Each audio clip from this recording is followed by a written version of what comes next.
جو لوگ کہتے ہیں جناب کہ یہ پیر پکڑنے کی ضرورت کیا ہے، رومی کہتا ہے کہ یہ جسم آپ کا جو ہے نا، میرا آپ کا جتنے جسم یہ پھر رہے ہیں، یہ جتنے بے پیرے جسم پھر رہے ہیں جی، جن کا کوئی پیر نہیں، جن کا مرشد نہیں، استاد نہیں، پیر نہیں ہے جی،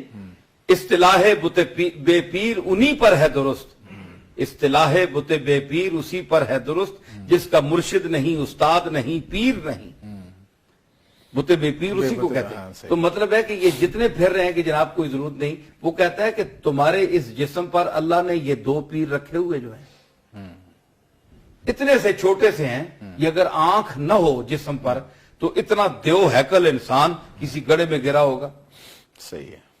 ہے جی، بالکل۔ تو یہ ہدایت راستہ بتاتا ہے کہ یہ گڑھا ہے، یہ کھڈا ہے، آپ ادھر سے چلیں، دائیں بائیں جائیں۔ تو قدرت نے آپ ماں کے پیٹ سے ایک مرشد اور رہنما، راہ دکھانے والا وہ دے کر انسان کو بھیجا ہے تاکہ اس کی باڈی ضائع نہ ہو۔ تو اگر باڈی کو ضائع ہونے سے بچانے کے لیے آنکھوں کی ضرورت ہے تو اللہ کے راستے تک پہنچنے کے لیے بھی اس استاد کی، اس مربی کی اور ایسی تربیت گاہوں کی ضرورت ہے جو ان سے تعلق رکھنے والے ہوں اور ادھر پہنچا دیں۔ اور آپ کو میں یہ بتاتا پھروں چلوں کہ استاد اور پیر رومی نے یہ جو کہا نا کہ یہ مرشد ہے، آنکھ جو ہے یہ مرشد ہے،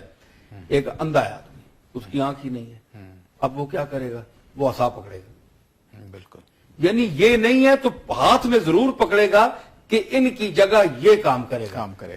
اندھا ہونے کے باوجود بھی اس کو رہنما کی ضرورت ہے، اندھے اسی لیے تو لکڑی پکڑتے ہیں۔ تو کم از کم جو اس کو بالکل ہی کہتے ہیں جناب کہ یہ چیز ہی کوئی نہیں ہے، فراڈ ہی کوئی نہیں ہے، تو پھر اندھے جو پکڑ کر ہاتھ میں پھرتے ہیں ان کو کہو نا تم فراڈی ہو، تو پھر وہ کہے گا کہ اللہ تعالیٰ تمہیں بھی اندھا کرے اور میں دعا کرتا ہوں، میں بتاؤں گا پھر کہ تم عصا کے بغیر چل سکتے ہو کہ نہیں۔ یہ جو تمہارے پاس آنکھ کی نعمتیں ہیں ان کو پیر و مرشد سمجھو،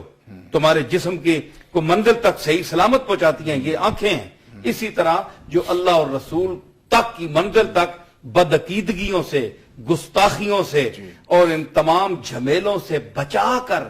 اس کی بارگاہ تک پہنچا دے، وہ پیر کامل ہوتا ہے۔ اس لیے پیر پکڑا جاتا ہے جس کو ہم غوث پاک پیر کہتے ہیں، معین الدین اجمیری کہتے ہیں، قطب الدین بختیار کاکی کہتے ہیں، بابا فرید کہتے ہیں، نظام الدین اولیاء کہتے ہیں، نصیر الدین چراغ دہلوی کہتے ہیں۔ تو ان پیروں کا فائدہ یہ ہے کہ جس طرح ہماری آنکھیں میں جو مثال دی ہے کہ ان تمام آلودگیوں سے اور ان لٹیروں سے، ڈاکوؤں سے راستے میں جو علم کے نقصان کرنے والے ہیں، کہ صرف آپ کسی کو کہہ دیں جناب کہ یہ ہدایت دینے والے ہیں، ہدایت ہر جگہ حاصل نہیں ہوتی کہ آپ مثلا روشنی آپ سامنے کر دیں تو کہیں گے ہدایت ہے، ہدایت روشنی کرنے والی یہ بجلی جو چمکتی ہے یہ بھی تو ہدایت ہے، روشنی ہے، لیکن یکاد البرق یخطف ابصارہم، ہو سکتا ہے قریب ہے۔ قرآن کہتا ہے کہ یہ جو اچک لے تمہاری نگاہوں کو یہ بجلی جو اوپر سے، تو مطلق لائٹ پر مرتے ہیں آپ،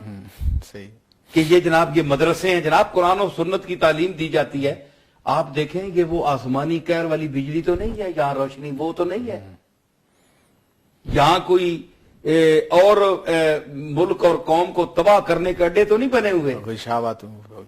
تو وہ تو نہیں بنے ہوئے۔ کیا اس میں رسول اللہ کے وہ خلفائے راشدین کی تعلیم ہے یا نہیں؟ مطلق مدرسوں اور ان چیزوں کو علماء کو دیکھ کر آپ ان پر نہ لپکیں، قوم کو چاہیے کہ دیکھیں وہ روشنی کہ جس روشنی کا تعلق رسول اللہ کی تعلیمات سے ہے، قرآن سے ہے، حدیث سے ہے، ہم اس روشنی کے متوالے ہوں۔ جس طرح پروانہ ایک مخصوص روشنی پر مرتا ہے، نہ سورج کی روشنی پر مرتا ہے، نہ چاند کی روشنی پر مرتا ہے، وہ اس کے لیے بھی وہ شمع کی ایک مخصوص لائٹ